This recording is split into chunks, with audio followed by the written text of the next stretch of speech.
ಇನ್ನು ಭಗವದ್ಗೀತೆ ಅಳವಡಿಕೆ ಬಗ್ಗೆ ಹಿಂದೆ ನಾನು ಟೀಕೆ ಮಾಡಿದ್ದು ನಿಜ. ಭಗವದ್ಗೀತೆಯಿಂದ ಹೊಟ್ಟೆ ತುಂಬಲ್ಲ ಅಂತ ನಾನು ಹೇಳಿದ ನಿಜ ಅಂತ ಕುಮಾರಸ್ವಾಮಿ ಹೇಳಿದ್ದಾರೆ. ಹಿಂದೆ ನಾನು ಹೇಳಿಕೆ ಕೊಟ್ಟಿದ್ದು ನಿಜ. ಆದರೆ ಮನುಷ್ಯನ ಬದುಕು ಹೇಗಿರಬೇಕು ಅನ್ನೋ ಸಂದೇಶ ಅದರಲ್ಲಿದೆ. ದೆಹಲಿಯಲ್ಲಿ ಕೇಂದ್ರ ಸಚಿವ ಎಚ್ ಡಿ ಕುಮಾರಸ್ವಾಮಿ ಹೇಳಿಕೆ, ಸಮಾಜದಲ್ಲಿ ನಡೆದುಕೊಳ್ಳುವ ರೀತಿ ಹೇಗೆ ಅನ್ನೋದ್ರ ಬಗ್ಗೆ ಸಂದೇಶ ಇದೆ. ಆದರೆ ಸಚಿವ ಮಹದೇವಪ್ಪ ಸಹ ಈ ಬಗ್ಗೆ ಟೀಕೆ ಮಾಡಿದ್ದಾರೆ. ಸರಿಯಲ್ಲ ಈ ಹೋಲಿಕೆ ಅಂತ ಹೇಳಿದ್ದಾರೆ. ನಾನು ಅವತ್ತು ಭಗವದ್ಗೀತೆ ಬಗ್ಗೆ ಅದನ್ನು ಓದಿದ ತಕ್ಷಣ ಹೊಟ್ಟೆ ತುಂಬಲ್ಲ ಅಂತ ಹೇಳಿರೋದು ನಿಜ, ಅದಿರೋ ಫ್ಯಾಕ್ಟೂ. ಆದರೆ ನಮ್ಮ ಸಂಸ್ಕೃತಿ, ಪ್ರತಿಯೊಬ್ಬ ಮನುಷ್ಯನಲ್ಲಿ ಇರಬೇಕಾದಂಥ ಶಾಂತಿ, ಸಂಯತೆ, ಒಂದು ಬಾಂಧವ್ಯ, ಒಂದು ಶಿಸ್ತುಬದ್ಧವಾದಂಥ ಬದುಕು, ಇದಕ್ಕೆ ಪ್ರೇರೇಪಣೆ ಕೊಡ್ತಕ್ಕಂಥದ್ದು ಇದು ಭಗವದ್ಗೀತೆ.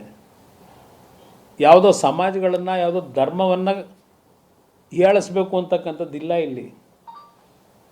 ಇವತ್ತು ನಾನು ಹೇಳೋದಕ್ಕೆ ಕಾರಣ, ನಾವು ಚಿಕ್ಕ ಮಕ್ಕಳಿಂದ ಭಗವದ್ಗೀತೆನೂ ಓದಿದ್ದೀವಿ, ರಾಮಾಯಣ ಮಹಾಭಾರತನೂ ಓದಿದ್ದೀವಿ. ಇವತ್ತೂ ಸಹ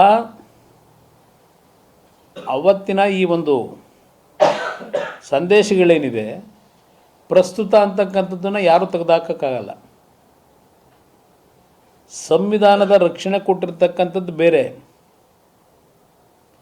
ಮನುಷ್ಯನ ಬದುಕಿ ಆಗಿರಬೇಕು, ಸಮಾಜದಲ್ಲಿ ಯಾವ ರೀತಿ ನಾವು ನಡ್ಕೋಬೇಕು ಅಂತಕ್ಕಂಥದ್ದಕ್ಕೆ ಕೊಟ್ಟಿರ್ತಕ್ಕಂಥ ಸಂದೇಶ, ಭಗವದ್ಗೀತೆಯ ಸಂದೇಶವೇ ಬೇರೆ. ಸಂವಿಧಾನದ ರಕ್ಷಣೆ ಹೌದು, ಸಂವಿಧಾನದ ರಕ್ಷಣೆಯಿಂದಲೇ ನಾನು ಮಂತ್ರಿ ಆಗಿದ್ದೀನಿ. ಸಂವಿಧಾನದ ಹಿನ್ನೆಲೆಯಲ್ಲಿ ಇರ್ತಕ್ಕಂಥ ಹಿನ್ನೆಲೆಯಲ್ಲಿ ಮಂತ್ರಿ ಆದರೂ ಯಾವುದೇ ವ್ಯಕ್ತಿ ಪ್ರಮಾಣ ಸ್ವೀಕಾರ ಮಾಡಬೇಕಾದ್ರೆ ಭಗವಂತನ ಹೆಸರಿನಲ್ಲಿ ಅಂತಲೇ ಪ್ರಮಾಣ ವಚನ ಸ್ವೀಕಾರ ಮಾಡೋದು. ಅವರ ಹೆಸರು ಯಾರ ಹೆಸರಿನಲ್ಲಿ ಮಾಡಿದ್ರೂ ಗೊತ್ತಿಲ್ಲ. ಮಹದೇವಪ್ಪನವರು, ಮಹಾತ್ಮ ಗಾಂಧೀಜಿಯವರ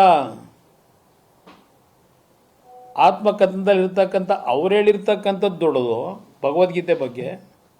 ನಾವೆಲ್ಲ ಸಣ್ಣ ಮಾನವರು ಬಿಡಿ, ನಮ್ಮದೇನು ಬೇಕಿಲ್ಲ. ಮಹಾತ್ಮ ಗಾಂಧೀಜಿಯವರ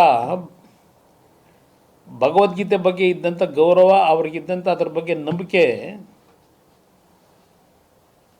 ಅದನ್ನು ಸ್ವಲ್ಪ ಅವರು ವಿಮರ್ಶೆ ಮಾಡ್ಕೊಳ್ಳೋದು ಒಳ್ಳೆಯದು ನನ್ನ ಅಭಿಪ್ರಾಯದಲ್ಲಿ.